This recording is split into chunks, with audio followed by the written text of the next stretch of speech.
Ang mga panaginip natin o pangitain. Hindi lang pala sila basta, alam mo yun, random na ingay sa utak habang tulog. Paano kung minsan, mga mensahe pala sila, naka-encrypt, at kailangan lang natin ng tamang susi para ma-decode. Kumusta sa iyo at salamat sa pagpapadala nitong mga materyales. Ngayon, bubuksan natin ang isang napaka-interesanting mundo. Ang mundo ni Narciso Olalo. Siya yung isang tao na nagsasabing direktang tumatanggap ng mga mensahe mula sa Diyos. May hawak tayong dalawang source dito. Una, yung isinulat niyang salaysay ng isang pangitain, yung tungkol sa larong Cara Cruz. At pangalawa, isang video kung saan siya mismo ang nagpapaliwanag ng proseso niya. At ang mission natin dito para lang maging malinaw, hindi para manghusga o maniwala agad. Ang mission natin ay para intindihin yung mechanism. Paano binibigyan kahulugan yung mga simbolo at ano ang ibig sabihin nitong mga ito para sa kanya. Susubukan nating pasukin yung isip niya. At yan yung pinaka-crucial dyan yung proseso ng interpretasyon. Kasi dito natin makikita kung paano ang isang bagay na sobrang simple, tulad ng paghahagis lang ng tatlong barya, pwedeng mag-transform sa isip ng isang tao para maging isang napakalalim na babala tungkol sa buhay, kamatayan, at banal na kapangyarihan. Titingnan natin yung logic, no? Yung logic sa likod ng mga paliwanag niya, kung paano niya kinokonekta yung mga tuldok na para sa iba, baka mukhang walang koneksyon. Sige, sige. Himayin natin to ng maigi. Umpisahan natin dun sa pinaka-cinematic na part, no? Yung pangitain niya tungkol sa Cara Cruz. Ayon sa sinulat niya, ang eksena, simple lang. Nandun siya, naglalaro ng Cara Cruz, naghahagis ng tatlong barya, may dalawa siyang kalaban, isa sa kaliwa, isa sa kanan, at talagang hinahamon daw siya. Ang linya nila, hindi mo kayang ipakara yan, Narciso Ulalo. Parang eksena sa pelikula, di ba? Sak ng barya. Pero ayaw pa rin daw kumara. So paulit-ulit yung pagsubok niya, at dito lalong nangasar yung mga kalaban. Sinabi pa, hindi mo talaga kaya, Narciso o Lalo. Dito na may nangyaring kakaiba. May pumasok sa eksena. Oo, yun yung twist. Bigla raw may nagsalita mula sa likuran niya. Isang boses na nagsabi, huwag kayong magkumpiyansa sa kamay ni Narciso o Lalo. Paglingon niya, si Jesucristo daw. At ayon sa kwento, napangiti na lang daw siya. Kinuha yung barya at sa isang hagis, ang kinalabasan, nag-krus lahat.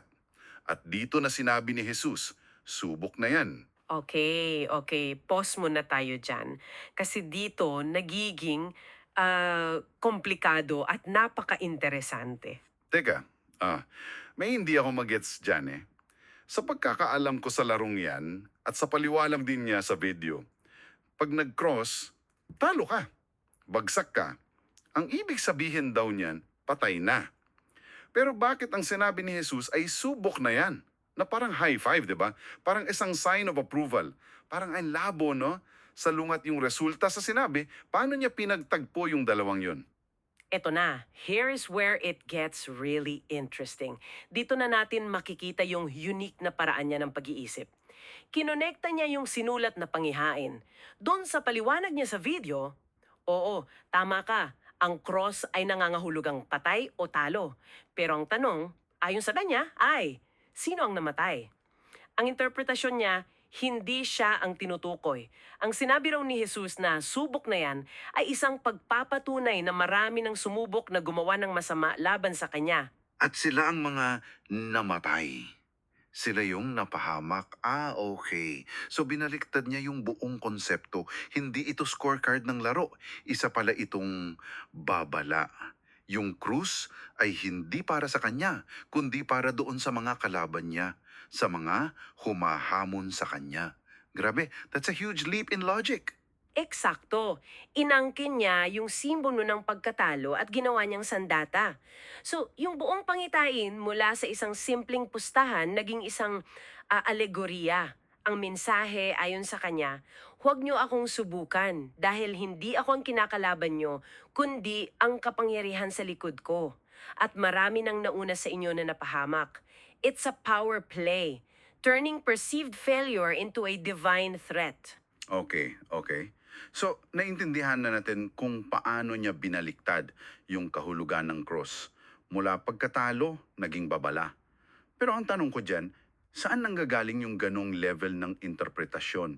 Parang ang layo ng agwat mula sa simpleng laro hanggang sa life and death prophecy.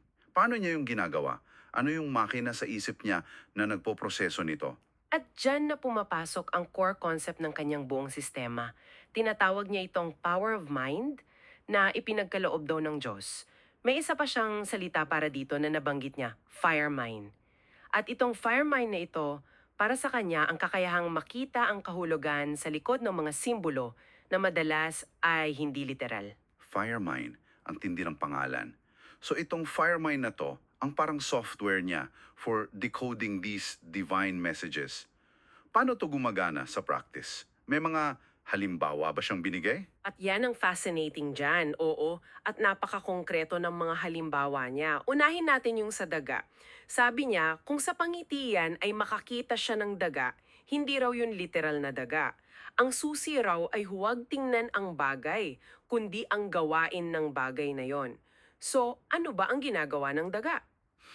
Ang daga, naninira, gumagawa ng butas sa pader, nginingangat yung mga tubo, pumapasok sa bahay para manggulo. So, ang method niya ay hindi object-to-object symbolism, kundi object-to-verb symbolism. Tama, hindi ano ang daga, kundi ano ang ginagawa ng daga. That's a very specific interpretive lens. It's about actions, not just images. Yun mismo ang punto. So pag may daga sa vision, ang ibig sabihin may naninira. Pwedeng tao, isang sitwasyon, isang ideya, pero ang core message ay paninira. At itong firemind niya ang nagbibigay daan sa ganong klaseng analysis. At may isa pa siyang halimbawa na mas malaki ang scope. Yung sa dagat, di ba? Tama, nakita raw siya ng dagat masobrang dumi. Maputik, malumot, kulay green at brown. Tapos sa gitna may tatlong tao, isang bata, isang lalaki at isang babae. Sabi niya kung wala siyang power of mind, titingnan niya lang yun bilang isang weird na imahe. Pero dahil daw sa kakayahang ito, nakuha niya agad ang mensahe. At ang interpretasyon niya doon ay, Yung maruming dagat ay simbolo ng mundo, na marumi na rin daw. At yung tatlong tao sa gitna, bata, lalaki, babae, ay simbolo na lahat ng henerasyon, lahat ng tao ay apektado na ng dumi at kailangan ng maglinis. grabe, mula sa isang simpleng imahe ang dagat, napunta sa isang komentaryo tungkol sa estado ng sangkatauhan. Ang tindi ng leap. Parang ang isang haiku naging isang epic poem sa isip niya. If we connect this to the bigger picture, dito niya ginamit yung pinakamodernong analohiya para sa kakayahan niya. Inihambing niya ang sarili niya sa isang AI, Artificial Intelligence. Sabi niya, tulad ng isang AI, binibigyan mo ito ng isang simpleng prompt. Halimbawa, daga. At kaya nitong i-broaden o palawakin yung ideyang yun para maging isang buong sanaysay. Ganon din daw siya. Ang Diyos daw ay nagbibigay ng maikling, simbolikong mensahe. At ang kanyang power of mind o fire mind ang nag-e-expand nito para maging isang kumpletong paliwanag na maiintindihan ng mga tao. Wow. That's a really powerful and frankly very strange analogy. Pero gets ko. Hindi siyang source code, siyang processor. Hindi siyang lumilikha ng data, pero siya yung nag-organize at nag-explain ito sa paraang mas mauunawaan. Ang pinakaastig na takeaway dito para sa akin ay kung paano niya ginagamit ang lengguwahe ng teknolohiya. Isang bagay na logical at gawa ng tao para ipaliwanag ang isang bagay na napaka-espiritual at misteryoso. It tells us that even our understanding of faith evolves, diba? And adapts to the language of the current generation. Hindi na lang siya basta propeta, para sa kanya, isa siyang divine data processor. Sakto. At itong proseso ng pagdekod, itong fire mind na tinatawag niya, ang nagbibigay sa kanya ng kumpiyansa na hindi lang ito hula-hula. Para sa kanya, ito'y isang systematic na proseso, kahit pa ang source ay divine. Pero syempre, may tanong pa rin, di ba? Paano niya natiyak na ang mga ito ay hindi lang basta ordinaryong panaginip? Oo, malaga yan.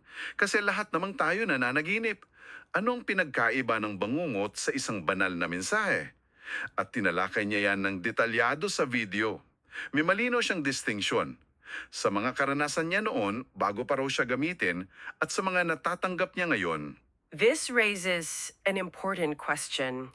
Paano mo malalaman kung ang isang karanasan ay gawa-gawa ng isip o isang tunay na mensahe? Para sa kanya, malinaw ang sagot. Inilarawan niya na noon, ang mga panaginip niya ay puro bangungot. Yung classic na feeling ng sleep paralysis. Gusto mong gumalaw, sumigaw, pero hindi mo magawa. Parang may nakadagan o sumasakal sa'yo. At bukod doon, yung mga panaginip daw niya noon ay maikli, madaling makalimutang pagising mo, at kadalasan ay parang sirang plaka, imposible at walang lohika. Nagbigay siya ng isang napaka-specific na example, na naginip daw siya na gumagapang siya sa lupa, pero para makausad, kailangan niyang kumapit sa mga puno.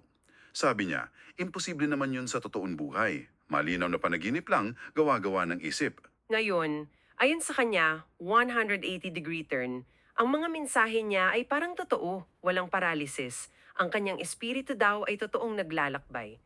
Normal lang lahat ng kilos niya sa loob ng pangitin. Nakakalakad siya ng maayos, nakakatakbo, walang anumang hirap, walang weird physics, ika nga.